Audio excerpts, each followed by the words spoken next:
10 Scary Stories from Home Alone. Story 1. I was in my last year of high school about 10 years ago. I grew up as a kind of outcast in high school. I wasn't bullied or anything, but I didn't really have any friends either. I didn't mind that solitary lifestyle, even though I would get through school and then come home to play video games. And getting lost in those digital worlds was my escape. My life at home was not what I would call bad. It was just me and my dad, and I loved my dad. I worked hard to provide for myself, and when I was young, maybe 10 or 11, my mom got involved with some bad people in her hobbies. If you know what I mean, my dad didn't want to expose me to that world anymore, and eventually we moved. It was complicated, but it was the best.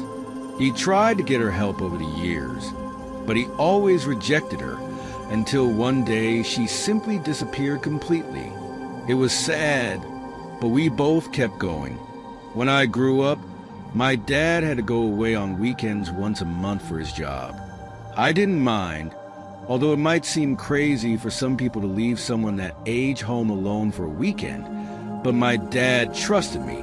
On a specific weekend over the last year, when my dad was gone for the night, I started my normal routine.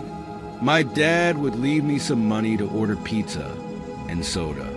We never had soda at home, so having that big bottle with the pizza was like a double treat for me. My night was starting to unfold like any other night I was home alone. I devoured the pizza and drank most of the soda. After a short break on the couch, I went to my room and started playing on the PlayStation. This was how I spent most of my weekends, even if Dad was at home. I usually played Call of Duty, but Grand Theft Auto Online had just come out, so I'd been spending some time playing it. After a few hours, I decided to play the single-player story mode. The older I got, it seemed like I played the less story in the games. But for some reason, that night I wanted to play something with a bit of substance, even if it was GTA. And since I wasn't playing online anymore, I took off my headphones. Although I play a lot, I hate wearing headphones for long periods of time. I had been playing the story for a while and thought I could hear something coming from below. There were no loud or flashy noises. It was just these little vibrations and taps. I had been home alone many times and couldn't remember feeling any of those vibrations or hearing noises like that. But at the same time, the noises weren't alarming enough to really freak me out. It was a little after 1 in the morning, and I think it's subconscious to be a little nervous when you're home alone at that time. Every few moments, I heard a small noise of disdain. I paused the game and tried to listen carefully. When I listened, I mostly just heard silence and maybe an occasional tap. Just because I was home alone, of course, the quick thought of an intruder crossed my mind. I'm even embarrassed to say that at one point I thought to myself, are ghosts real? But then I immediately rejected that idea. This little internal debate would continue for about 30 minutes. Finally, I paused the game and went to sit in my computer chair to just listen for a few minutes without trying to listen over the sound of the game. The sounds began to occur more regularly. The sounds of the little bangs that I initially attributed to cracking pipes or house noises started to happen more often. The little vibrations I could feel now were happening almost every second. It was as if my dad was downstairs. The only thing missing was to hear his voice, although the thought of my dad coming home early even crossed my mind. But he would have called me or at least poked his head into the room to see if he was awake. I decided I was being a little paranoid and getting nervous about nothing. I decided I was going to go down and check it out to prove to myself that no one was in the house and that I was clearly just letting my imagination run wild. As the night passed, he slowly walked down the upstairs hallway and reached the top of the stairs. As I slowly headed in the direction, the muffled sounds were much louder and I began to fear the worst.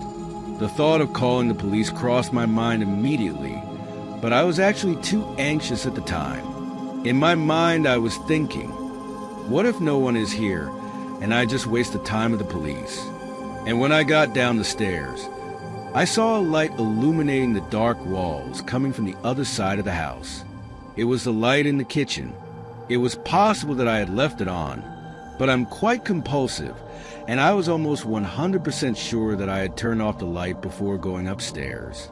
I was practically crawling into the kitchen, moving so slowly. When I was just a few feet from the kitchen entrance, I could hear the sounds of someone stirring around as if they were going through my cabinets in the kitchen, and that was accompanied by a soft humming voice. And that humming was so unsettling. I almost expected to see some big, terrifying thief, but the voice indicated something else. I poked my head into the kitchen, and in the corner by the sink was a very small woman. Her hair was messy, flowing in all directions. I had my phone in my hand, ready to call the police, but I think that situation just left me frozen in terror, but also incredibly curious. Then I noticed the melody the woman was singing. She was humming "I've Got No Strings" from the Disney movie Pinocchio, and I almost fainted at that moment because I knew who this person was. She always sang that to me when I was very young, and it was one of the only memories of my mother that I had left. I couldn't move, and I must have been shaking because she heard me spinning. A big smile lit up her face, and even though she was my mom, this wasn't the mom I remembered.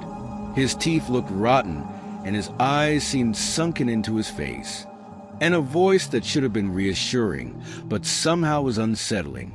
He said, "There's my baby. What are you doing awake at this hour?" I didn't answer. I just stood there like a statue. He came up to me and put his dirty hand on my shoulder, saying, "What am I going to do with your father? He's always changing cabinets. I swear to you that man won't listen." And then he started laughing, but it wasn't charming. It was like the laughter of some disgusting cartoon character. He turned back and began humming and rummaging through the cabinets again. I came out of my trance and went to my room and locked the door. Then I called the police and my dad right away. My dad made sure I was in the room with the door closed. He didn't go into detail, but said there was a chance my mother was dangerous and that she needed to be safe just in case. The police showed up and I heard a minor altercation. I heard my mom yelling at the cops to get out of her house. The police knew about the situation from me and my dad, who called after me, and I heard a brief struggle and then silence for a few moments. I heard a policeman shout my name, and he told me that everything was fine for me to come down. I talked to the police for a while another officer took my mother away. An officer was parked outside my house all night until my dad came back just to help me feel safer, which I really appreciate. My dad came home early the next morning and talked to one of the officers. I could tell by reading my dad's body language that he was uncomfortable and that we were potentially lucky to prevent something horrible from happening. My mother actually had 2 knives when she was arrested. One of the knives must have been in her when she came in, and the other was a sharp kitchen knife that belonged to my dad, and that she must have put in her pocket when she was in the kitchen. He never used them or even threatened to use them, but the fact that he had them was enough to scare me.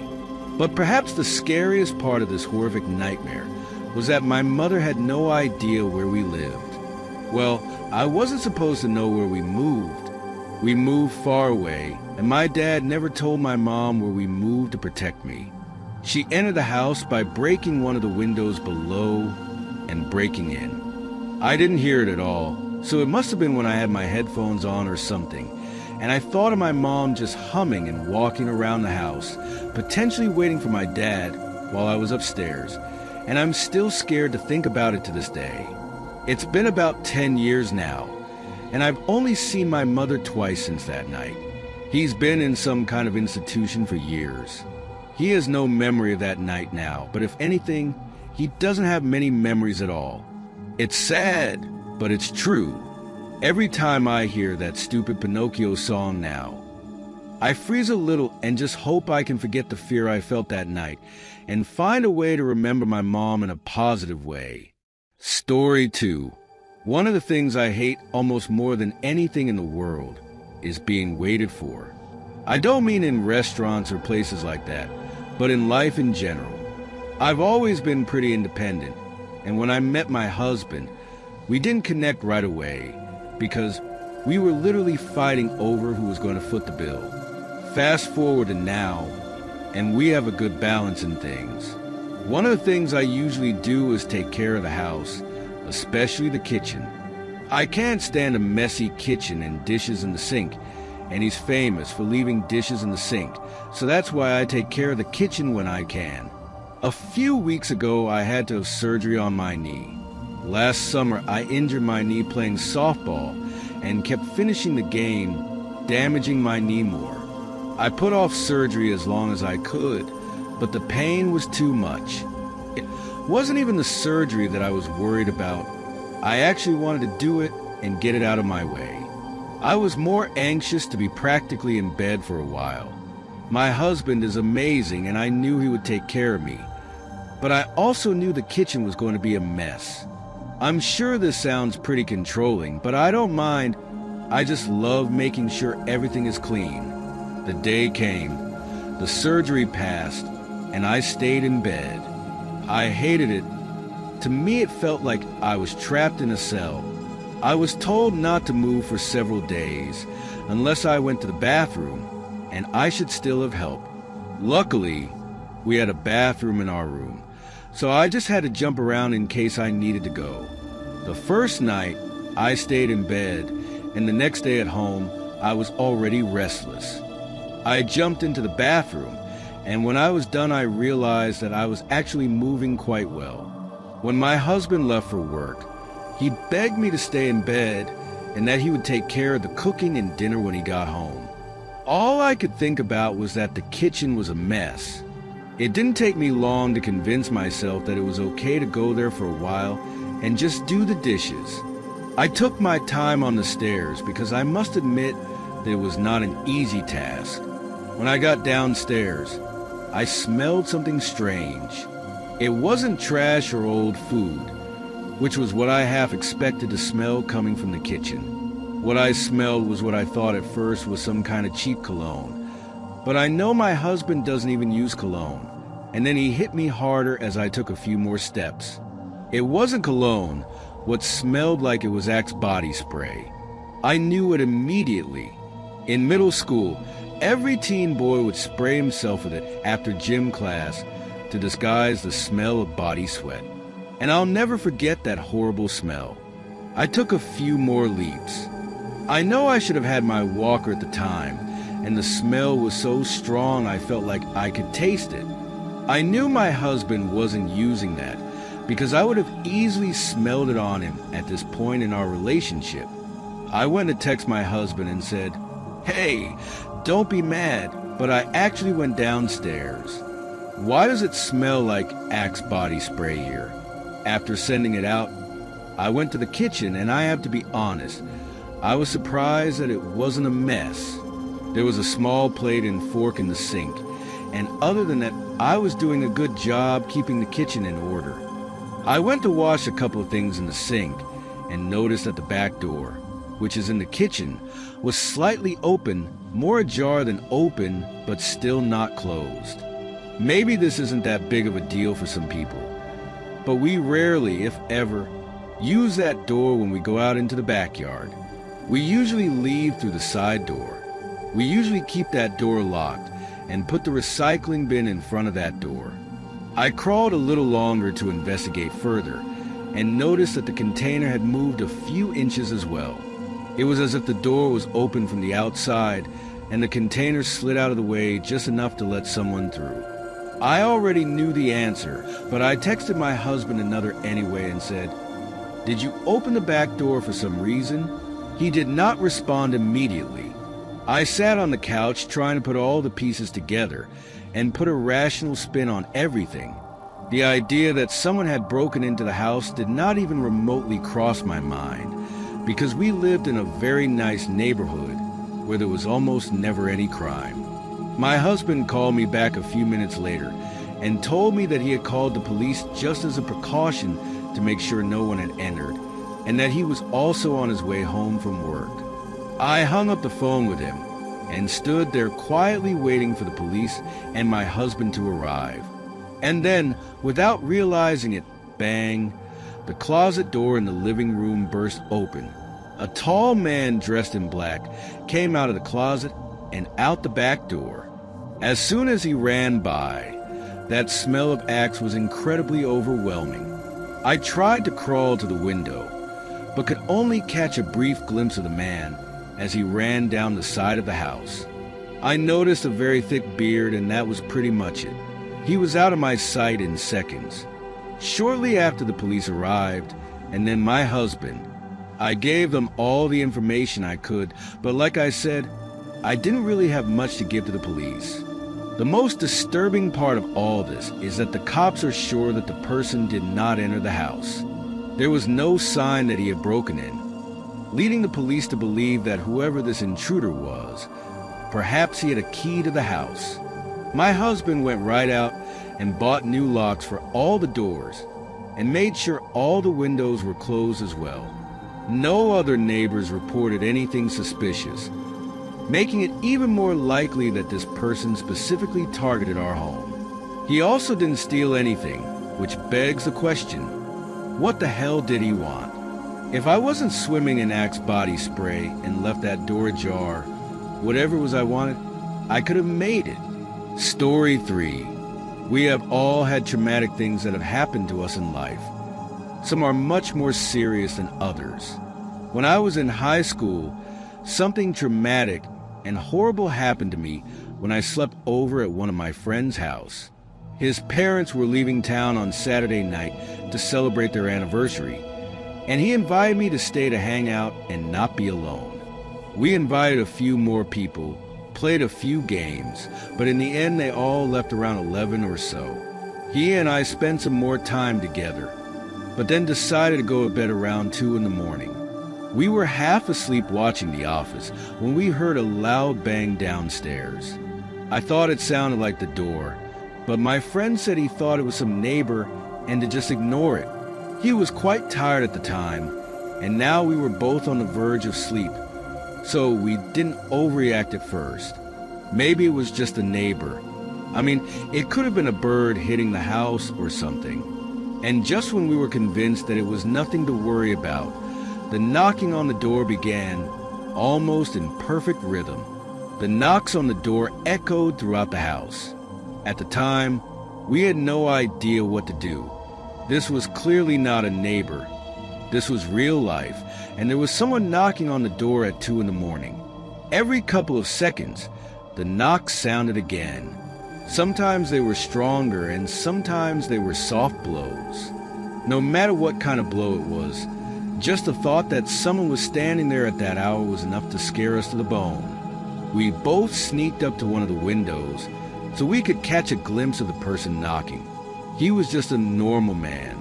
He didn't look like an addict, a criminal, or even just a suspect. He literally looked completely normal. He was wearing what seemed to be a nice pair of sneakers, jeans, and a nice Nike polo shirt that you could even wear to go golfing. Her hair was short and combed but well-groomed, and it was clean-shaven. Not exactly a scary person, but still so strange and so unsettling given the moment. We both looked at each other in confusion, trying to process what was happening and trying to think of the right way to handle this. And then he started banging on the door again, and we jumped out. She remembers it was 2 in the morning, so it could have been a Girl Scout selling cookies, and it still would have been unsettling. I was looking out the window while my friend tried to call his parents. He was unsuccessful, but he kept trying. He wasn't smart enough to call the hotel or wherever his parents were staying. Eventually, the guy just walked away, but the relief was short-lived. Maybe 30 seconds later, he came back and taped a note to the front door. This time he didn't hit or anything. He just left that note. He sat on the front steps for nearly 5 minutes and then left. I kept looking outside, but I couldn't see it, and we both decided that whoever this character was, he had to be gone now. My friend went to unlock the door, and I yelled at him to stop. He told me that the guy was gone and that he had nothing to worry about anymore. I wanted to know what the note said, and I'm not going to lie, I wanted to know too. My friend opened the door and grabbed the note, and as he was removing the tape from the door, we heard a loud voice coming from a distance. "Hey, you!"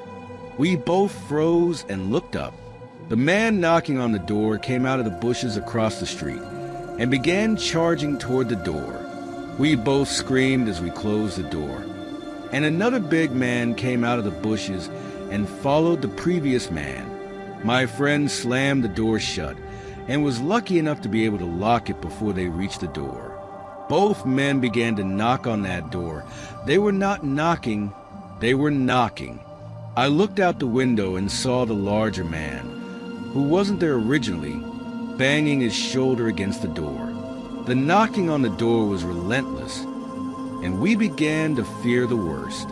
Finally, my friend called the police, and the guys outside must have heard what we were saying because they fled instantly. The police arrived, and thankfully they were able to reach my friend's parents, and they came home immediately. The worst part of all this was the note that had been stuck on the door. It was a very violent and detailed note about being in the house to collect the money. I remember him saying things like, "No more walking around, no more excuses," and many other things like that. The note was signed with a name such as Pedro. His father denied everything and swore over and over again that he had no idea who this Peter was and what money he was talking about. I remember it was very strange and very uncomfortable around this family for a while, until everything was forgotten. My friend and I never forgot that night, though, and we still talk about it to this day. I ask myself all the time if his father was secretly into something. I mean, the note addressed him specifically by name. They knew where he lived, and after that night, nothing ever happened again. This all seems so strange, but I guess I don't know enough about the dark side of society to know if this is normal or not. We never got any more closure on that night, and believe me, I tried.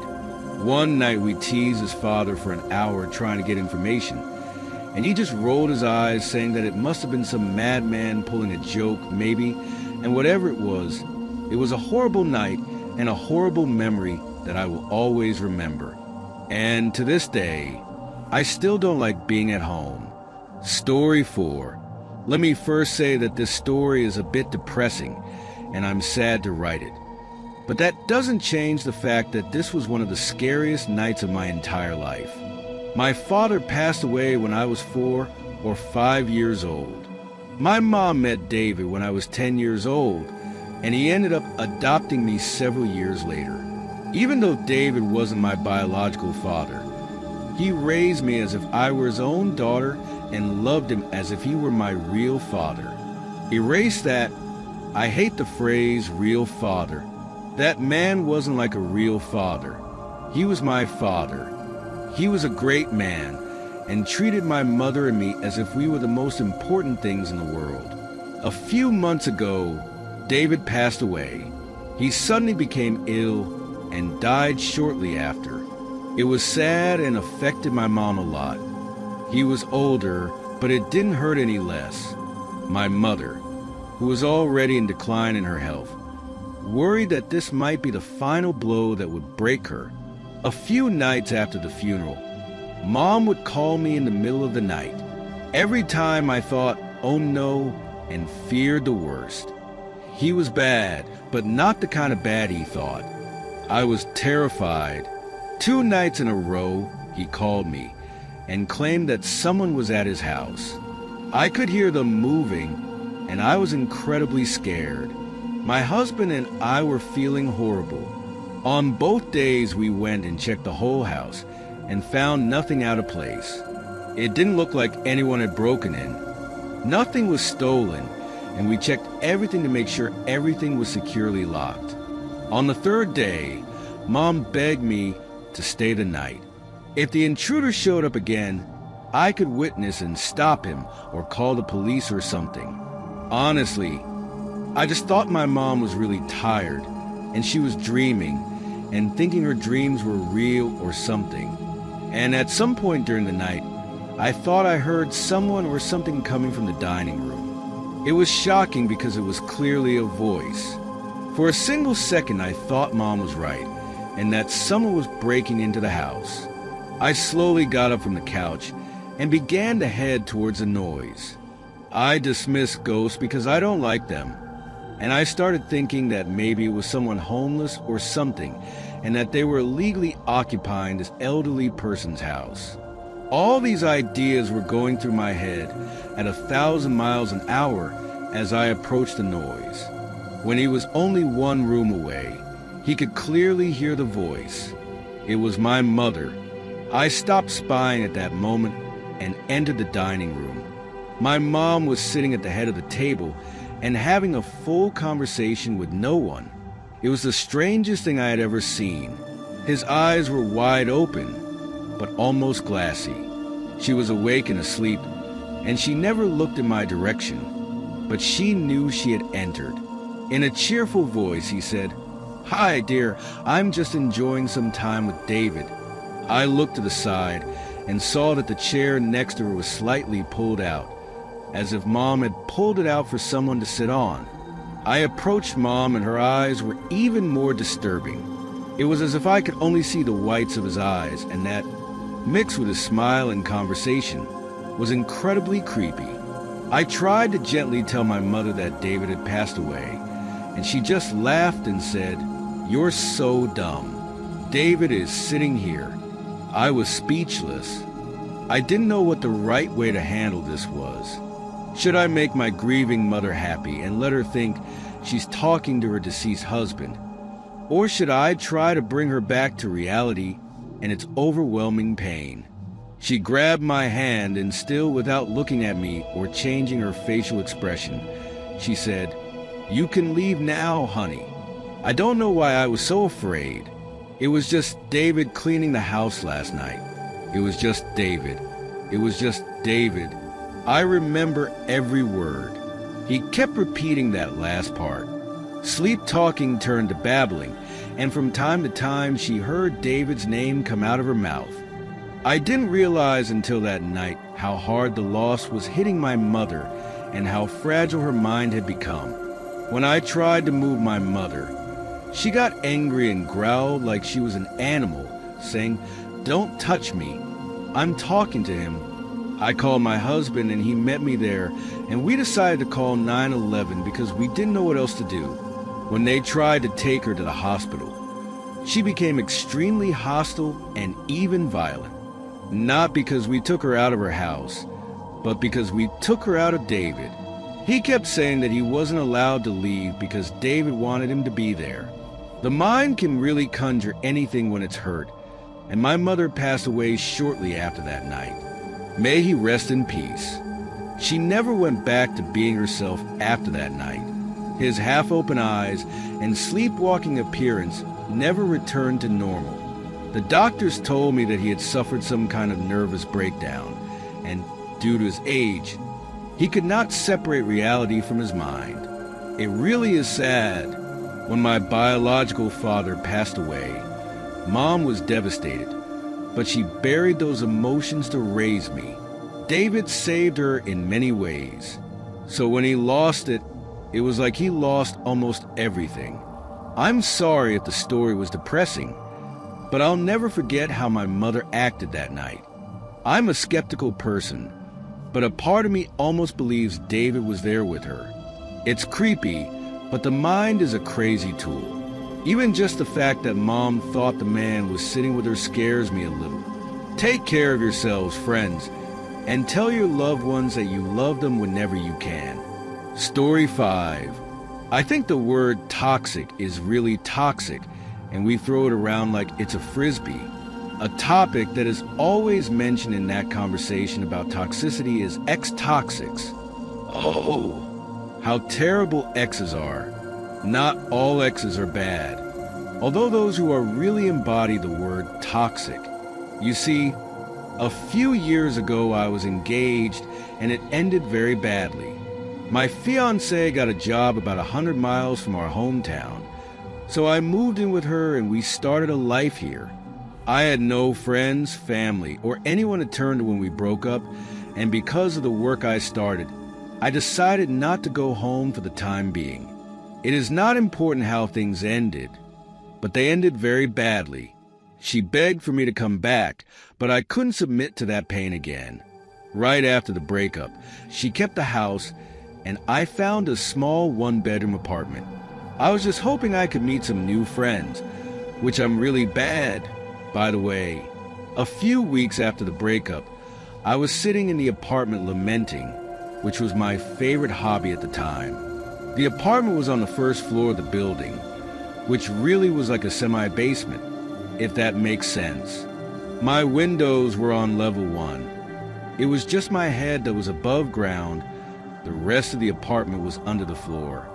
I had a lovely view out of nowhere to help me deal with my crushing depression at the time. One night, while I was being lazy, the power went out. We were having a pretty strong storm, and the last time we had a storm like that, the light was out for several hours. I knew I couldn't stay silent, and since it was already late, I couldn't really go anywhere anyway, though I probably wouldn't have done it if I could. I lit some candles I had and sat down at my table. It was a small table that only fit 2 chairs. I used to draw and color in high school and had some talent before I quit. This was the perfect opportunity for me to draw and just get lost in something I used to love so much. As I was drawing, trying to get my ex out of my mind, I heard something. It was a loud noise and sounded quite close. Unfortunately, it was too dark to see anywhere in my apartment other than the small area I was sitting in with the candles. I walked slowly to where I heard the noise, and lying at my window outside was what appeared to be a figure. I jumped back because I was scared, even though I knew this had to be crazy.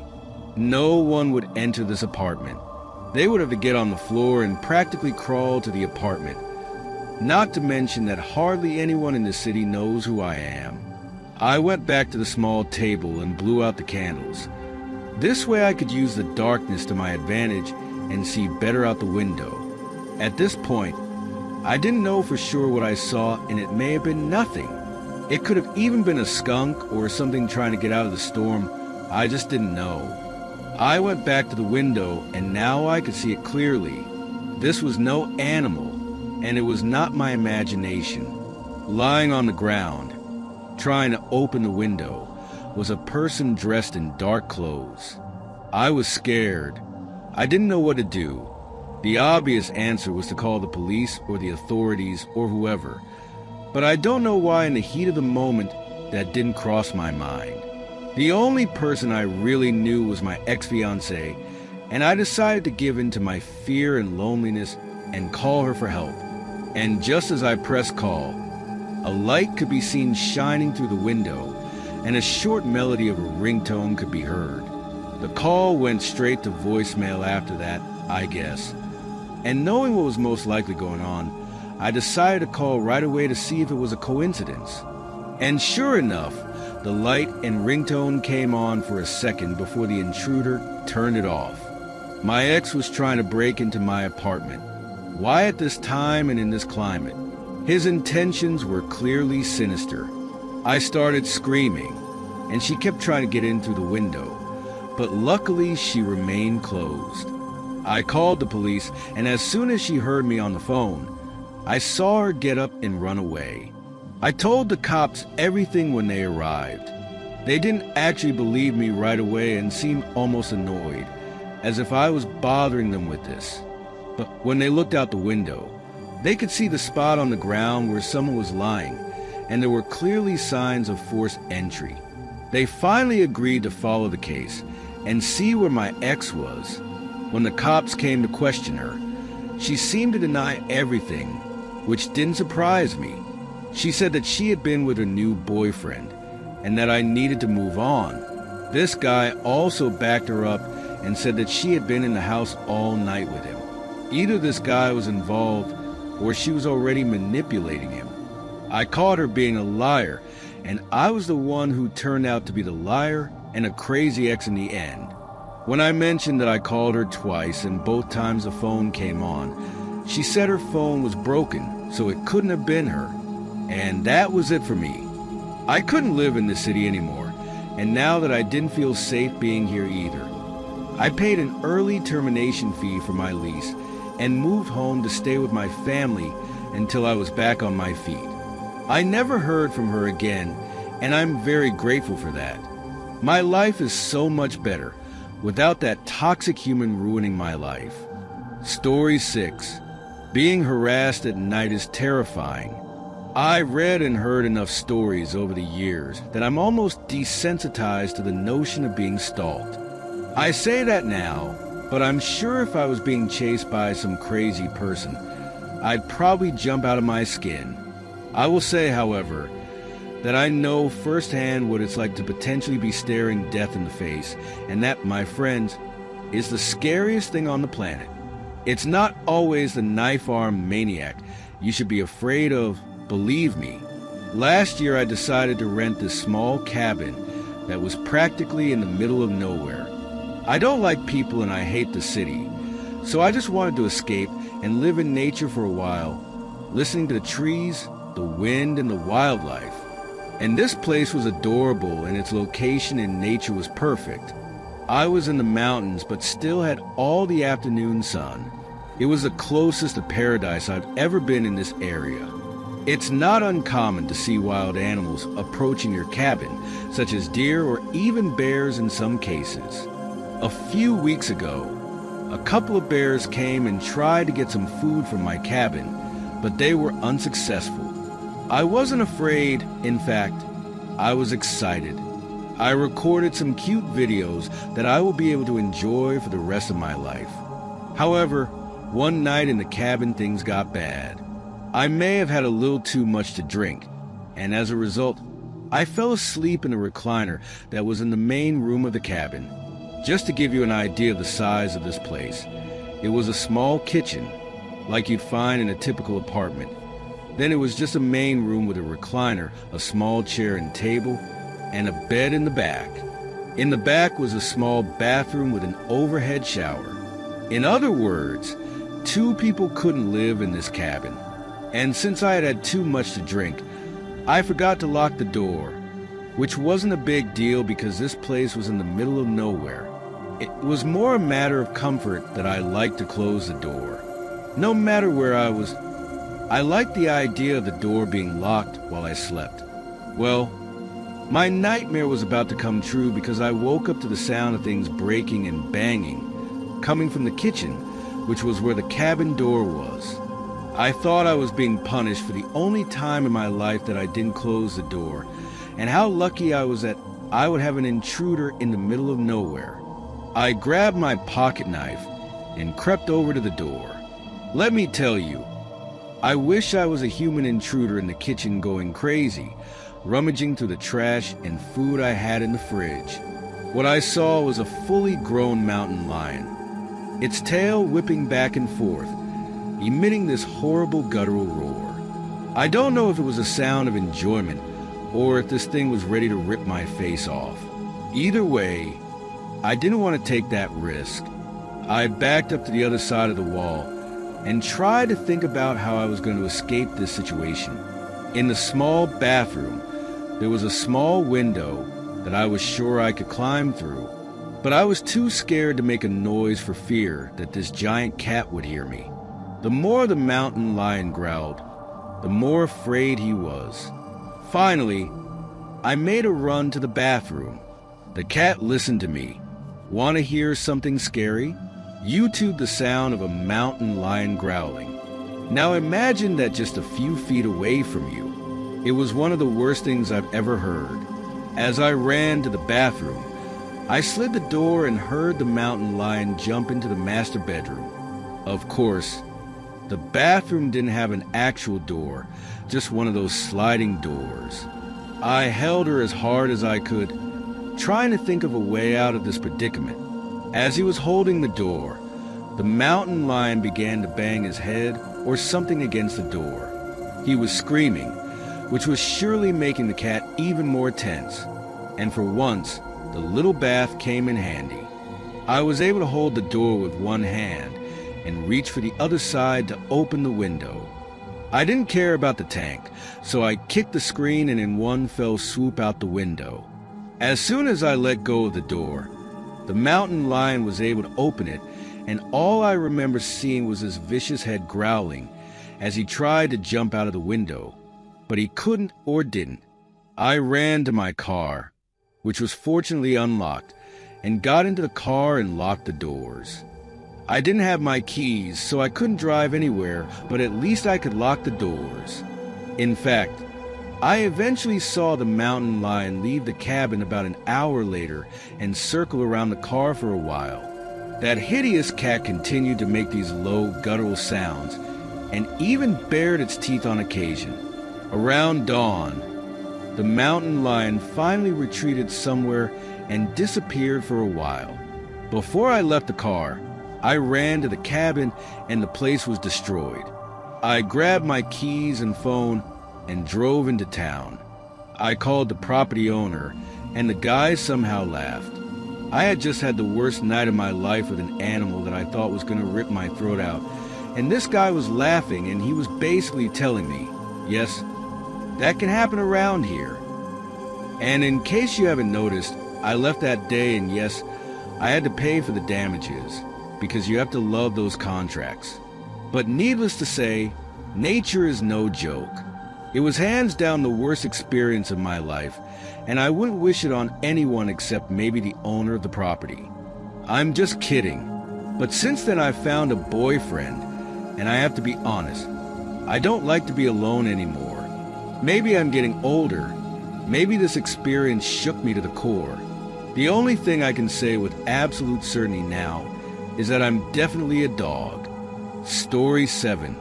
People can be very strange. We can even affect people we don't even notice. I'm just amazed at some of the thoughts that go through other people's minds. I'll tell you my story and you'll understand what I mean. At the time, I was working a lot. I was saving money to buy my girlfriend a ring, and spoiler, we're married now. We were renting a small house, but still better than the apartment because at least we didn't share walls. He was also saving money to buy a house. She was also saving money for the same reason. Because she was working so much, she decided to volunteer on a 5-day retreat with the company she worked for. She would get a lot of overtime, and this would allow me to work even harder at my job.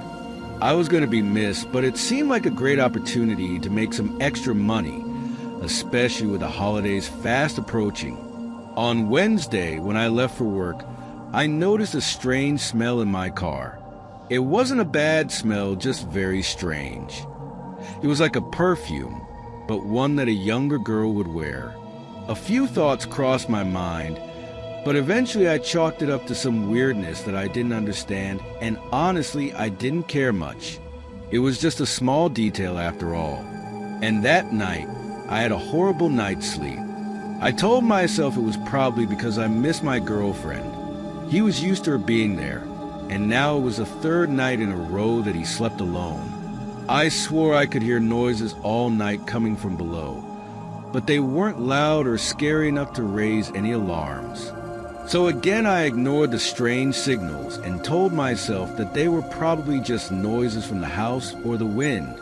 Thursday morning came, and I felt like I hadn't slept at all. I made my coffee and hoped he would do the trick soon. When I got to the car, I found it unlocked. I'm good at locking the car door, but I'd been working hard and the thought of forgetting to lock the door was on my mind. Ignoring the unlocked door, I got into the car and started driving to work. Now, the same story as the day before. He could smell that perfume again. And now some red alarms were going up, but he couldn't even begin to think about what might be going on. Every thought I had ended up with me blaming myself for being too tired or missing my girlfriend. It was the most logical explanation, at least for me at the time.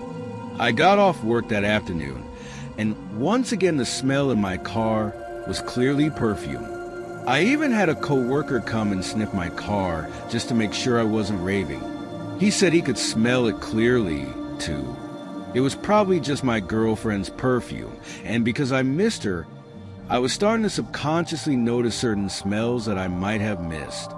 I knew the smell of his perfume, and I knew it wasn't, but what he said seemed logical, and I just assumed he was right.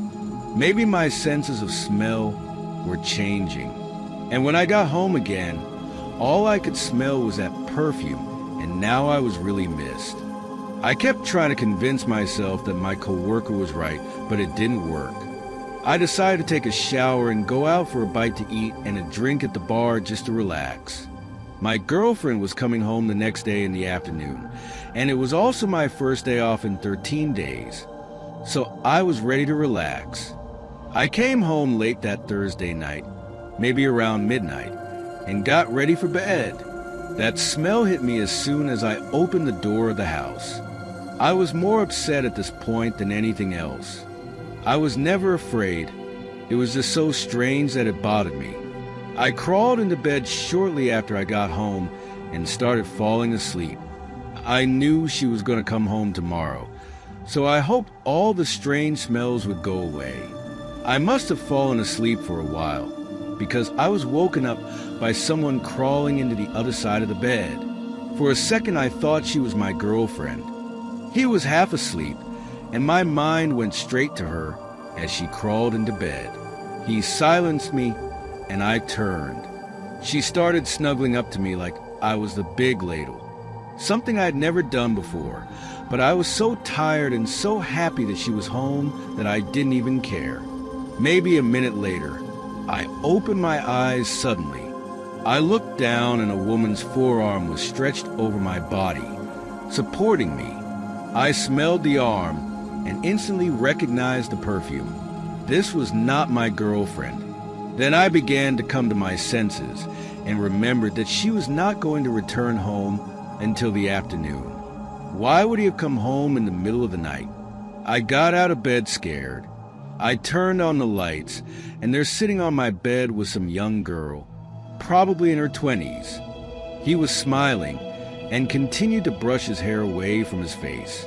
He kept asking me what was going on and called me honey. I was screaming to get out of my bed, but she just kept smiling. I called the police, but she didn't even react. He started to shut me up again and kept trying to rub my arm the whole time. I was beside myself, telling her that the cops were coming, but she didn't seem to care. She didn't look crazy or anything. She looked like a pretty normal girl.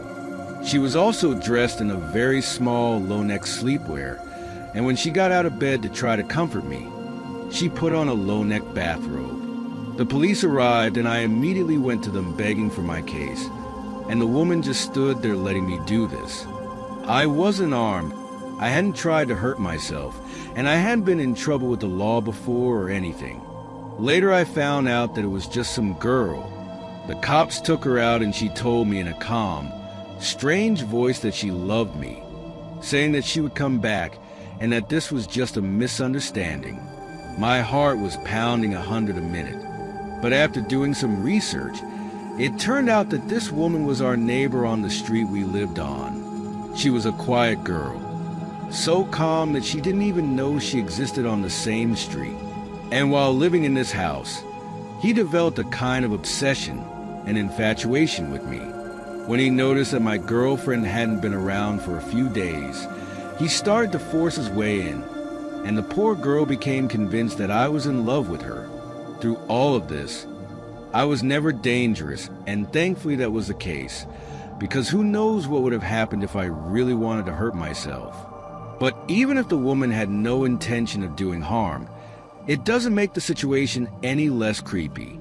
I had a kind of stalker living in my house for almost a week, and she got into my bed with me.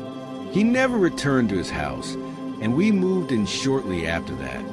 From what I understood, she had family, and the family was notified and the last time I heard she was being treated for some kind of illness. I'm not sure what it was, so forgive my ignorance. But now, do you understand what I mean when I say that people are strange? You never really know what could happen. Story 8.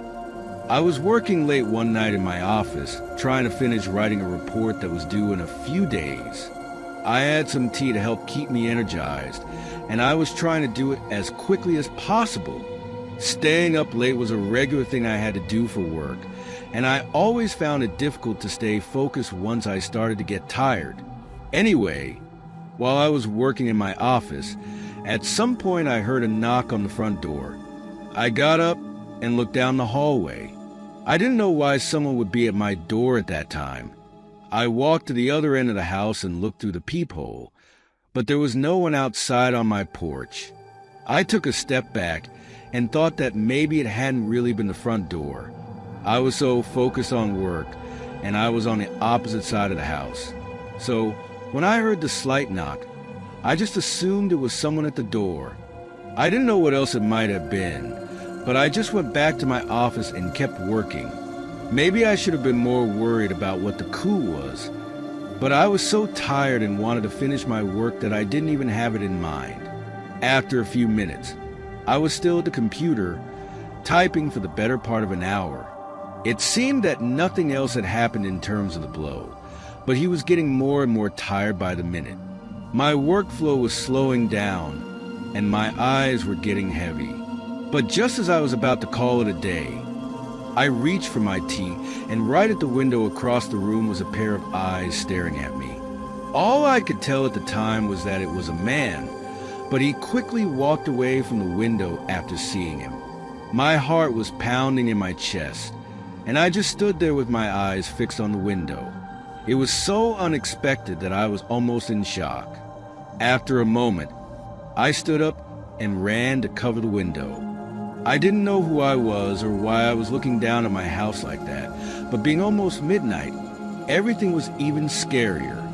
I left my office and went to the front of the house, looking through the peephole again to see if I had gone to the front garden, but I didn't see it.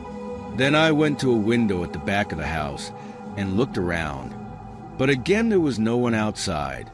The adrenaline was pumping, and I wasn't tired at all anymore. But the silence of the house was now starting to scare me. Was the man gone, or was he still outside? I went back to my office and grabbed my phone, then started making my way to the front door. My plan was to call the police while keeping my eyes on the doors and windows. But when I reached the end of the hallway, I found a large figure standing at the back of the living room. He was tall and wearing thick clothes to hide his identity, but his eyes were not the same as the ones he had seen in the window. This was someone else. The man didn't hesitate to charge towards me across the room when I turned around and ran to my office, locking the door behind me and pressing my body against it, preparing for them to try to break it down. As they approached the door, however, they stopped and simply stood outside. I could hear them breathing. Then they started pacing back and forth as if they were strolling down the hallway. But then I heard it again, a slight knock on the other side of the house. The man outside the door began to walk down the hall again, back towards the living room. Then he was silent for a few minutes while I stood there against the door. Absolutely nothing happened. I called the police, whispering into my phone and begging them to come quickly. I waited about 5 minutes before hearing sirens approaching my house. When they unlocked my front door and entered, there were no altercations. I heard them walking through the house and eventually to my door, and they never saw any of the men. To this day, I still don't know how the first man got in or what the two of them were trying to do. I think the knock was his way of communicating from inside and outside the house. But then that makes me wonder what the first knock I heard was. The whole situation scares me every time I think about it, wondering how long one had been watching me and how long the other man had been inside my house. It could have ended a lot worse for me. So I know I was lucky, but it's hard not to think about the possibility of them coming back, and luck is not what I want to rely on for myself. Story 9. This happened just a few months ago. I recently moved into a very small single-story house that was close to my workplace. I used to have to drive almost an hour every day, so this transfer was really enjoyable.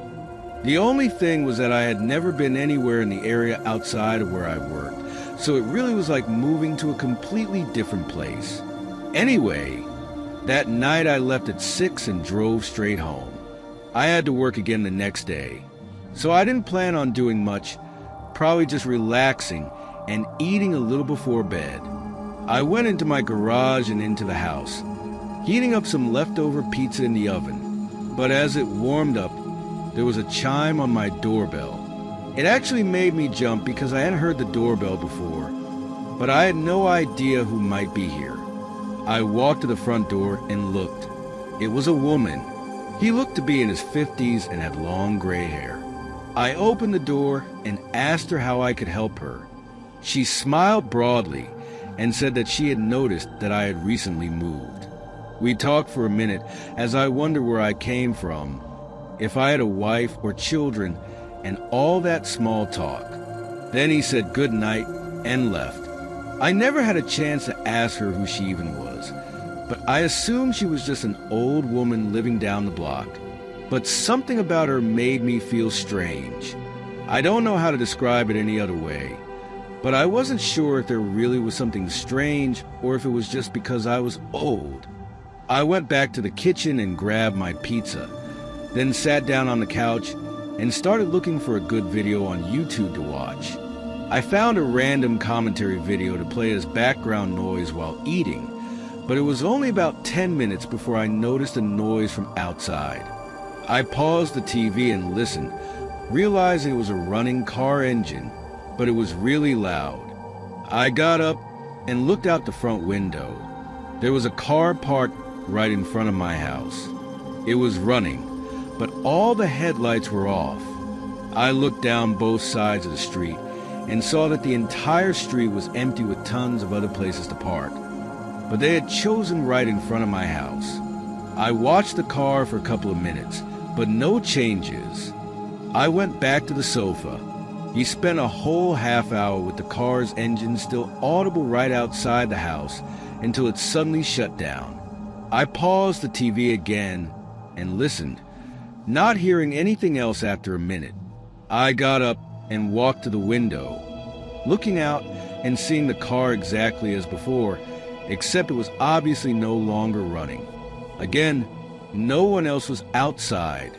It was just this car. I closed the blinds just to make sure no one was watching me for some reason. Then I went back to the couch and started cleaning.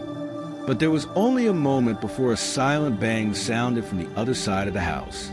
Already feeling a little nervous, I walked down the hallway and looked towards the kitchen.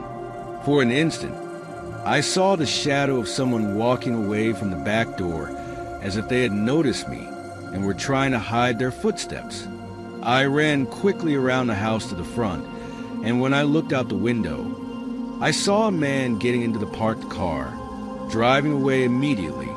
The first thing I did was go to the back door and open it to try and figure out why it was there, and it only took me a few seconds to realize that the handle on the outside was really loose, like they'd been trying to remove it. Even just pulling the flimsy handle a little bit to the side, I could see the internal lock mechanism on the door, meaning I probably would have been able to unlock it, and he was just moments away from entering my house. I can't say for sure if the old lady from before had anything to do with it. I know it sounds strange that he did, but I thought about the questions he was asking me, which all had to do with whether anyone else lived with me. Maybe he was gathering information to know if I was a good target for whatever they were planning. A few months have passed since then, and I have never seen her or the man. Story 10. Once again, for the past decade, I've led a quiet life in Tapalpa, Mexico. I have a small cabin in a village where people lead the same life as me. There is an urban center with shops and everything, but most people have cabins or houses a few kilometers away, either with farms or just flat land.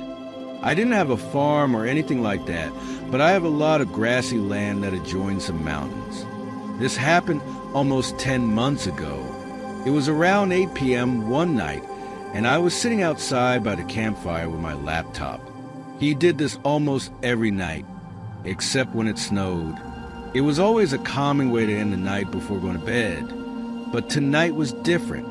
I was there for an hour really focused on my laptop, when through the crackle of the campfire, I heard something in front of me. I lifted my head and saw a man standing on the other side of the flame, perhaps about 5 meters away from me. The man looked like a typical guy in his 40s who lived around here, big and stocky with a big gray beard. I got up from my chair. "What are you doing here? Where do you come from?" I said, trying to hide the trembling in my voice. The man looked at me with a look that I could only assume was from someone about to do something terrible, but then he looked past me towards my house. I kept my gaze on him as he began to walk to the front of the cabin. He walked over to one of the windows and quickly looked inside, muttering something as he turned around and began to walk away. I called back asking what I was doing and included some unfriendly words, but the guy just ignored me. He walked to where the grass met the trees and then disappeared. It was completely insane. That some guy was here right next to my house wasn't an accident, especially not at this time of night, and the way he acted was beyond strange. It was like I was looking for something and wasn't afraid to invade my space. I put out the fire immediately and went inside, locking the cabin and pulling out my gun just in case. I didn't think I was going to come back, but I wasn't sure about anything anymore. As for the police, calling them here would take too long to be a viable option if something were to happen. I was alone, as that's the way it is here. I was awake for several more hours, well beyond the time I normally went to bed, and I kept my eyes and ears open just in case. I don't remember the time, but it had to be at least 1 a.m., maybe even 2 a.m., when I finally fell asleep on the couch. I was trying my hardest to stay awake, but it just didn't happen. When I woke up, there was a constant and unusual sound, the wind blowing through the house. I sat down, still confused and tired, and looked at the front door. It was wide open. I jumped up and ran to the door, looking outside in all directions, but seeing nothing in the darkness. I slammed it shut and locked it, then turned around to face the possibility that someone was inside my house. I stood there by the door for a whole minute listening to any sound of anyone inside. It was a small hut, so even something like heavy breathing might be loud enough to hear, but it was completely silent, just the rustling of wood from the wind outside. I took slow steps down the hallway and into every room, checking every nook and cranny and opening every door, but there was no one inside. After that, I stayed up all night, and as soon as the sun came up, I drove into town and filed a report at the police station, assuming that the man I had seen that night was probably the one who had entered my cabin. The only problem with all of this is the motive. There were some strange things missing, which meant that I had definitely gone in and walked around the house while I was unconscious, but nothing they took was of any real value, and of course, they didn't hurt me either. So what they intended remains undetermined, and without knowing why they came to my cabin, you can't tell if they'll come back or not.